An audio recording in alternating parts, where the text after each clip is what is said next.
এইরকম একটা প্রশ্নের অপেক্ষায় আমরা ছিলাম। আমরা এর জাতীয় গুরুত্ব সবাই অনুধাবন করেছি, এই জন্য সবাইকে ধন্যবাদ।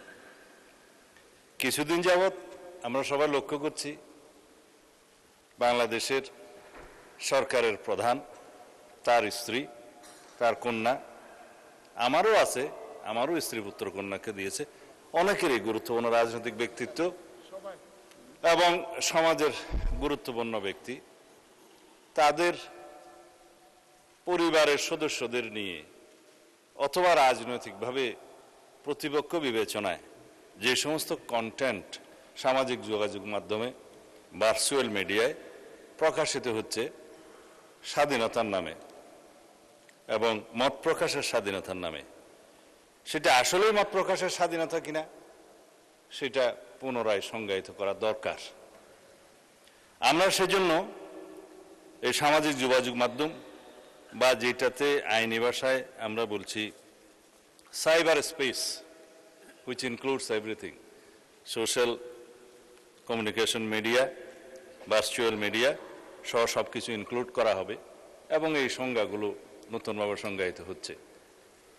এবং আজকে সকালেই এই বিষয়ে আমি একটা আইনি সংস্কার করার জন্য ড্রাফটে হাত দিয়েছি।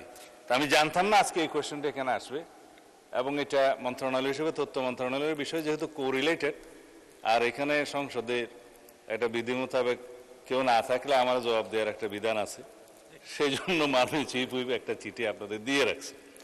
ওই হিসাবে বলছি, উদ্দেশ্য ও কারণ সম্বলিত প্যারার মধ্যে আমরা যেটা ড্রাফট করার চিন্তা করছি খসড়া, তার মধ্যে আমি শুধু কয়েকটা লাইন পড়ি। সাইবার স্পেসে গুজব, অপতথ্যের ক্রমবর্ধমান বিস্তার, কৃত্রিম বুদ্ধিমত্তা অর্থাৎ আর্টিফিশিয়াল ইন্টেলিজেন্স ব্যবহার করে বিভ্রান্তিকর, অপমানকর, বিরক্তিকর ও মানহানিকর কন্টেন্ট তৈরি এবং প্রচারের প্রবণতা, সামাজিক যোগাযোগ মাধ্যমে ক্ষতিকর কন্টেন্ট দ্রুত অপসারণের প্রয়োজনীয়তা এবং আন্তর্জাতিক প্রযুক্তি প্ল্যাটফর্মের ফর্মসমূহের সাথে অধিকতর কার্যকর সমন্বয়ের জন্য সাইবার সুরক্ষা আইনের একটা সংশোধনী আনতে হবে। সেটা সাইবার সুরক্ষা আইন 2026 নামে আমরা অবহিত করব। এর কতিপয় বিধান সংশোধন আমরা করব।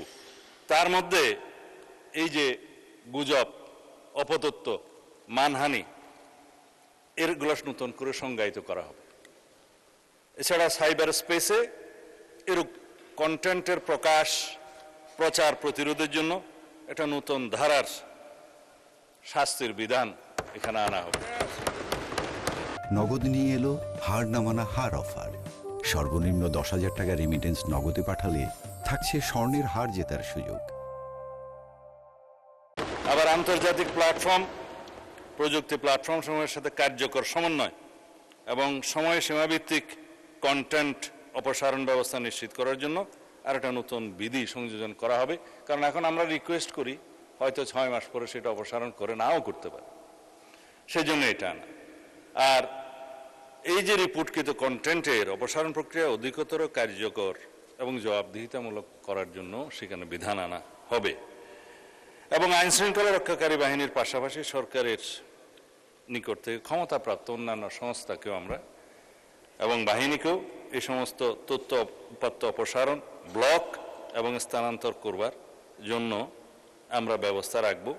সেখানে আমরা অনেক অথরিটি আছে, জাতীয় সাইবার সুরক্ষা আইনের মহাপরিচালক আছে, প্রযোজ্য ক্ষেত্রে বিটিআরসি আছে, তাদেরকে আমরা এই ক্ষমতা দিতে পারি।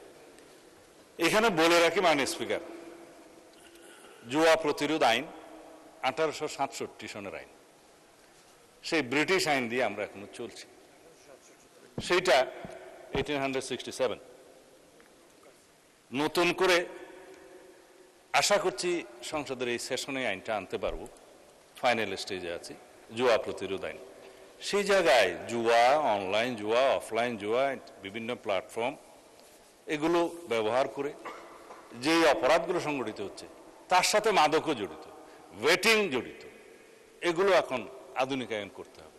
আমরা আরো অনেক আইন আনার চেষ্টা করছি। আইনি কাঠামোটা দাঁড় করা গেলে সেটা তখন প্রয়োগের ব্যাপার।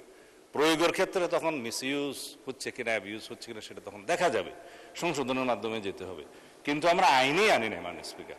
সবাই এখানে আমাকে বলছে যে মাদক প্রতিরোধ করুন, মাদকের জন্য মাদক দ্রব্য নিয়ন্ত্রণ আইনের ড্রাফটটা করে ফেলেছে, এই সেশনে হয়তো আনতে পারবো।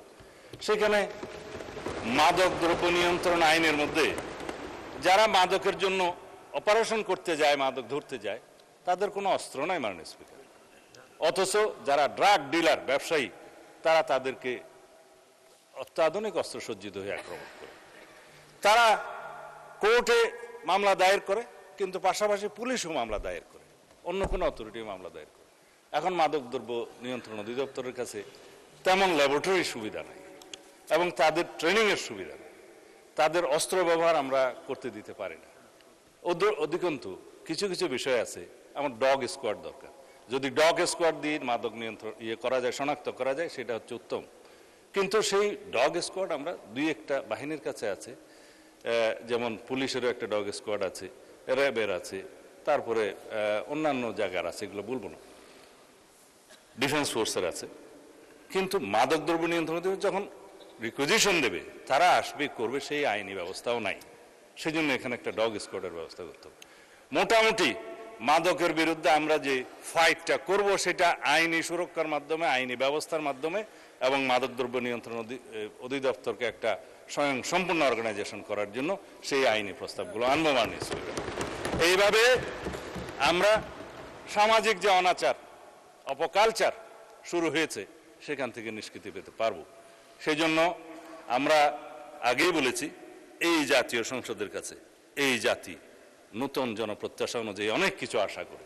ইনশাআল্লাহ আমাদের কেবল 3 মাস গেছে, আপনারা আরেকটু সময় দেন, দেখবেন ইনশাআল্লাহ আমরা আইনগতভাবে আমাদের কাঠামোগুলো শক্তিশালী করে এই জাতীয় প্রত্যাশা, এই সমস্ত অনাচার, সেই অপরাধ, এগুলো সব কিছুকে আমরা প্রতিরোধ করতে সক্ষম হব। ধন্যবাদ মাননীয় সদস্যকে এই প্রশ্ন উত্থাপন করার জন্য। ধন্যবাদ। মাননীয় স্বরাষ্ট্রমন্ত্রী, আপনাকে ধন্যবাদ।